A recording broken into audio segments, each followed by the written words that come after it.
Hi friends, இந்த வீடியோவில் எதை பற்றி பார்க்க போகிறோன்னா எஸ்கே அண்ணாவோட ப்ராஜெக்ட்ஸ் பற்றின அப்டேட்ஸ் தாங்க. அதோட மியூசிக் டைரக்டர் பற்றின அப்டேட்ஸ் தான் கிடச்சிருக்கு. அந்த டேரக்டர்ஸும் கூட தான். டேரக்டர்ஸ் உங்களுக்கு தெரிஞ்சிருக்கலாம், இருந்தாலும் நான் சொல்கிறேன், ஓகேங்களா. SK24 மூவி வந்து பார்த்தீங்கன்னா சிபி சக்கரவர்த்தி சார் கூட பண்ணுற மாதிரி இருந்ததுங்க. ஆமாங்க, டான் மூவி டேரக்டர் கூட பண்ணுற மாதிரி இருந்தது.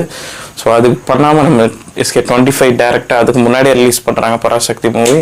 ஸோ SK24ஓட மியூசிக் டைரக்டர் வந்து பார்த்தீங்கன்னா சாயா பைக்காக தான் சைன் பண்ணியிருக்காங்க.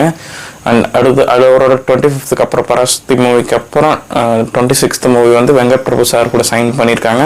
ஸோ அதில் வந்து மியூசிக் டைரக்டர் யாருன்னு பார்த்தீங்கன்னா நம்ம அணியனை தான் பண்ணுறாங்க. ஸோ அதான் ரெண்டு பெரிய மியூசிக் டைரக்டர்ஸ் தான் அடுத்தடுத்து சைனிங் பண்ணியிருக்காங்க. இன்னொருத்தர் எமர்ஜ் ஆகிட்டு இருக்காரு.